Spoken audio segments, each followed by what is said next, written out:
as it is, we've been waiting 2 years for a place for him.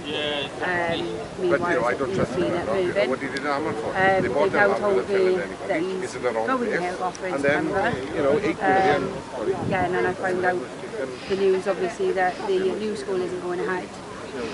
It is really, really disappointing because I know the fight I had to get him in to Heol Goffa in the first place with waiting times because they were, over numbers and everything, over capacitated. So yeah, a new school would definitely help as well any kids that need to get into a special provision that can't due to the overcapacity. So yeah, it is really, really disappointing. I know myself, there's things I've seen being put up, like the new leisure centre they're now doing internationally. That's been put up. We've already got a leisure centre. There wasn't much of a rush to get another one. Not many people go to the old one as it is. So to hear there's stuff like that being done instead of, the specialist provision that should be there internationally, to stop people like myself having to travel to and from Carmarthen to get into school. So it is really disappointing that, like I said, they'd usually, they would rather use their money for things like that, and, it could have waited. When I was in power, and basically the plan that we had for Carmarthenshire, and it has not been delivered.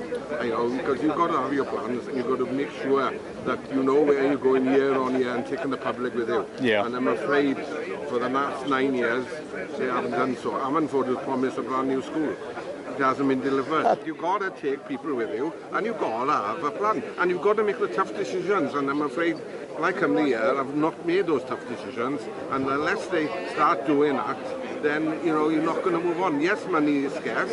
It's scarcer when I was a leader, but we need more investment, and you go to Welsh Government with the plan, and that's how I used to do it. And you end up with that extra money that comes through to do these things. Well, we're fine if we take our children out of school for a holiday. But it's perfectly acceptable for ALN children not to have a school place until they're 6, 7, 8 years old. How is that right? Why don't they deserve an education? They've got money to spend on things like the new leisure centre and things that we don't necessarily need. Like, I get it, health and things are important. But is it more important than our children, We believe that, we've been promised a new school. Promised a new school, and just let down again. In the face. As a parent of a child with additional learning needs, that's all you have to do is fight and fight and fight, and it shouldn't be a fight, These children, you preached about early intervention. Early intervention is key, but yet the waiting list, you're talking 3-4 years in Carmarthenshire for a diagnosis. Now, my daughter Millie is one of the lucky ones. She's had her diagnosis, she's had many diagnoses, but even with them, you're talking years waiting for a school place. Now, mainstream won't suit Millie. It's gone to panel, everyone agrees she needs a specialised provision. Heol Goffa is unique in what it does. It offers children all across Carmarthenshire a learning environment that is inclusive. It is, time and time again, it's been told that it is outstanding in what it does. It's an excellent school. Why is it not being treated and valued like one? These children deserve as much as any other child. They deserve the best start in life. I've got 2 children, Maggie here, who is in mainstream Furness Welsh School, state-of-the-art, beautiful school. Millie can't even get in to what is essentially a falling apart building, which was condemned years ago as unsafe. It's an unsafe, not fit for purpose building 10 years ago. And meanwhile, we've been waiting for a good quality school for these children like they deserve. And all these other schools around have been money pumped into them Welsh-speaking schools. Brilliant, but what about the additional learning needs children? Don't they matter? It is frustrating. It's incredibly frustrating because the root of what matters is, the money does come from higher up, but actually we could all be doing more to be more inclusive. And Heol Goffa, we absolutely need, everyone needs to come together to promote this new school that they deserve. And yes, there is always politics get involved, and it's all like a lot of blame game, but ultimately what happens, I actually at this point, I don't care who's on our side as long as they're on our side. We all need to be behind this. I don't care whether you're from Plaid, which obviously they're not behind it, or Labour, you know, whoever's behind this, thank you, because we need as many people on our side as possible. Because these children actually don't have a voice. They don't have a voice. As a teacher myself, I've seen children come in who deserve to be in a specialist provision. It doesn't suit, not one size fits all. Some children, there is a space for disability in mainstream, and some children thrive, and a lot of children do, and that's fantastic. And I don't think we can take away from what teachers do in mainstream schools. And units, it's incredible what they can achieve, but not one size doesn't fit all. And some children need to be in a specialist provision like Heol Goffa. It is unique in what it does. And I think, to be honest, the unit has their place. They have their place, they're great at what they do. But you can't compare a unit to Heol Goffa. You're talking seriously medical complex issues. Some of these children can't talk, they can't eat. We're talking life skills, that's the main thing. Mainstream, you're talking, you want to learn them maths, you want to learn them to read, write, everything else. My aspirations for Millie, I wanted to communicate, whether that's sign language, whether that's, you know, pointing at signs. I don't care about Welsh, I don't care about English, I just wanted to be able to communicate your needs. It's about life skills, to be able to use the toilet, to be able to socialise, to be able to be in the room with other people. They all need to honour their promise. They have promised Heol Goffa years ago. It's a condemned building. It's not safe for use. It's not fit for purpose. I've got a little boy who I know is in Heol Goffa. There's 2 broken windows and there's no flooring. It's been robbed out. How many times has it been broken into? It is so vulnerable. You're putting the most vulnerable people in society in what is basically a falling apart shed. And you've got these outstanding teachers, time and time again, proving that they're an excellent school. And this is how we're treating them. Actions speak louder than words. And we've been told time and time again we're having a new school. Where is it? Where is this new school? Meanwhile, we've got all these Welsh schools, money's pumped into them. What about our additional learning these children? Because they deserve the best start in life too.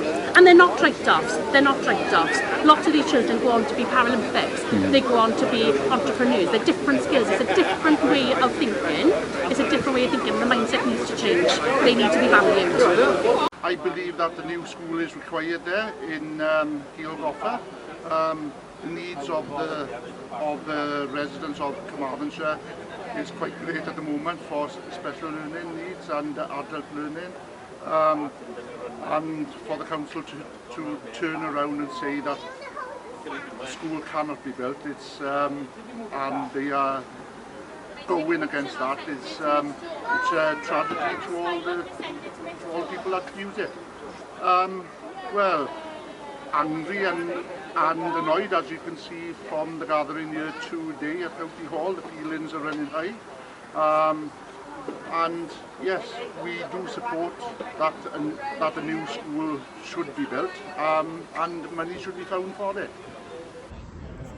I'm with Dame Nia Griffith MP outside County Hall in Carmarthen today.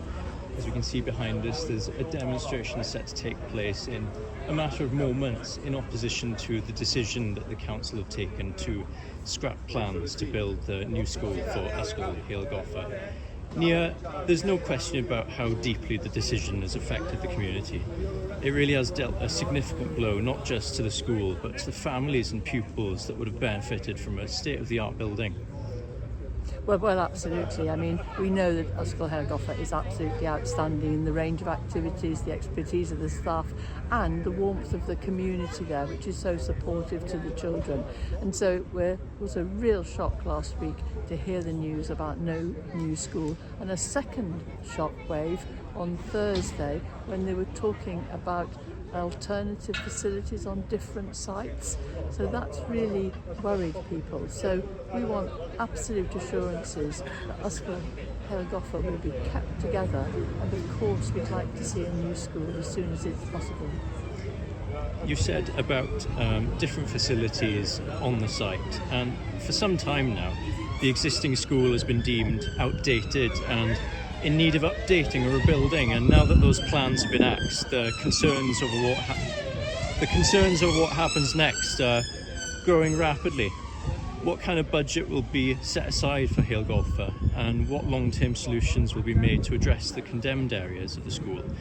And how long before a parent or student gets injured while navigating the busy and overcrowded roads? The list of questions unanswered, it's endless. Well, indeed, the first thing we want is for the officers and the councillors who are making these decisions to actually visit the school. And then we want them to sit down with the staff and the parents and understand exactly what the problems that you're describing are, so they can see for themselves. That's really important. And then I really hope that they would begin to rethink and look again and see what other options there could be. Are there ways they could look at bringing down the costs? Are there ways in which they could use monies that they'd originally thought for something different? I mean, you can have different priorities in a council. That's great. And finally, obviously, in your letter, you outline clearly what you'd like for the council to be doing in terms of addressing the ongoing uncertainties over the school.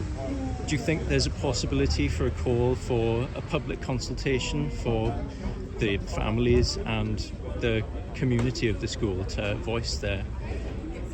I think the first thing is, and the absolute courtesy is for the council to talk to the staff and the parents and the pupils at the school. I mean, that's what really matters. They should absolutely be the first to be involved in any discussions, and if plans come forward, then perhaps there could be a wider consultation then.